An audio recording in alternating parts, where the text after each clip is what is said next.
Mrs. Ellmers. Thank you, Mr. Chairman. My first question is for Ms. Mackey.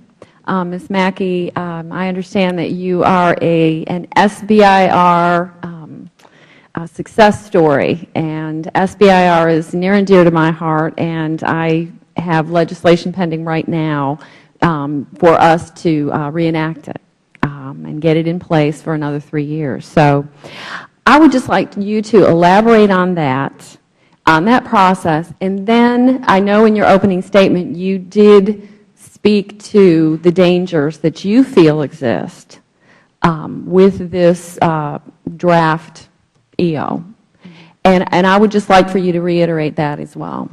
Okay. So first, I'm very pleased to tell you that we're a cyber success story. That's some level of effort. We started playing with the SBIR program and participating in 2002. It's taken us 9 years. I can tell you that the technology that we were delivering to the private sector was expanded on the innovation and is now rolling out to every ship in U.S. Fleet Forces Command. So every maintainer will look at our application to understand what they should be maintaining to keep our ships ready for mission readiness. So it's a very good thing. It's a very proud experience for me. It's a great thing for my company that's growing and expanding. It's good for my company, the jobs in my company and my employees. And when I think about the risk that this kind of the approach taken by this executive order could impact on stories like mine, is that as intimately aware with the SBIR program that you are, it takes some time. There's fits and starts when you're developing technology and innovation, and it doesn't transition directly into a product. There's some places that you, and there are times that maybe when we were a little, is this going to happen, is this going to work, that if I had seen this kind of an onerous reporting, and if I had seen myself exposed legally for the kind of HR challenges that I get by asking my employees. You should see the checklist I have when I recruit people of what I can ask, what I can't ask, and how I tell my employees to interview people. I could also tell you that in the small business, well, in the business community in general, but certainly for small businesses it's more painful as we don't have a lot of corporate resources. When you have to let someone go for poor performance, no one wants to hear they're being let go for poor performance, and they often want to find another reason. And if they don't find another job, they often want to be punitive on who let them go. I really don't want to introduce politics into that equation. So as far as your question about SBIR successes and will we as a country be getting back the investment in RDT&E that we need to have go to our federal government, I think you run the risk of encouraging people to back away and step out because it's too much to overcome. I hope I've answered your question. No, actually you have, and I appreciate that. My thought also is that would deter businesses from moving forward when we know that it's a lengthy process. They're going to have your ups and downs, and when faced with something like this, that would, deter someone, and that is my feeling on it. Thank you very much. Yes, please. No. Sorry. I don't know that it would deter people to participate, but in that place where you choose now the investment that's been made, do I want to further look to giving that to the federal government, or should I step out to private sector? And that's the juncture that I don't want our tax dollars. I mean, I think it should go back to the warfighter, especially in the DoD SBIR program. Thank you. Thank you. Thank you. Ms. Hollingsworth, I just wanted to clarify, my understanding from your opening statement is that you are in favor of this draft executive order. Is that correct? That's correct, Congresswoman.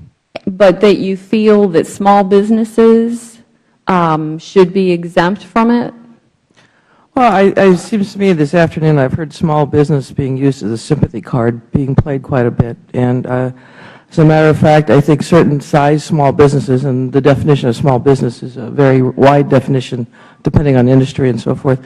I think a very straightforward remedy is to raise the thresholds of contribution, whether it's $5,000 for contribution or the size of contract, et cetera. Many of the concerns that Ms. Mackey and other people are speaking to here today are simply answered by exempting small business up to a certain point from falling under this Act.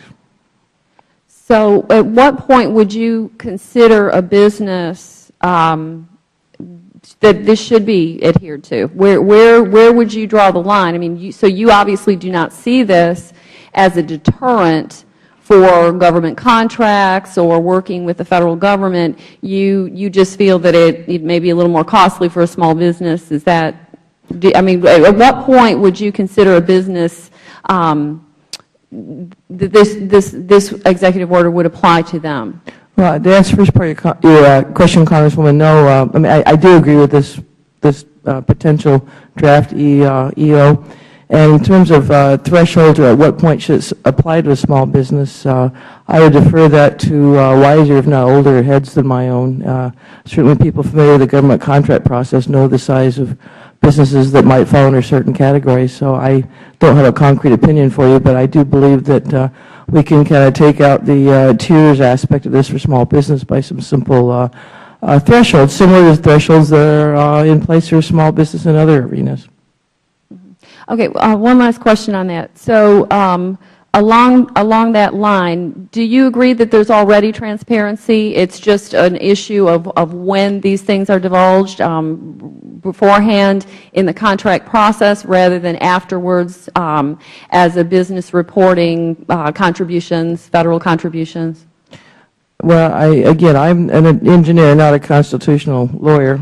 As we've heard that excuse many times a day. So I can't pretend to be a complete expert about that. From what I understand so far, is the disclosure and the transparency is incomplete and lacking. I don't feel it's complete yet, and I do feel the parameters that have been discussed in this draft EO would shed additional sunlight, and I do think that is needed. Because it would be beforehand rather than after an award of a contract? I think in general that the public could look at what influences are coming to bear, particularly on single source contracting, which is something that has been jumped over constantly to here today. That's contractors that receive they are the single source, there's no competition. And I think the public and small business has the right to know just why these single source contracts are being let the way they are. And obviously current disclosure rules are not giving us enough sunshine on that. Mr. Chairman, will you indulge me for just... Okay, wonderful. Mr. Smith, I have a question for you. My understanding is that the order requires information to be retroactive for the past 2 years. Could this be used, could this information not be used politically in a campaign? For instance, we have the 2012 election coming up. Could this information not be used against those running for office as to who's contributing to their campaigns and possible affiliations?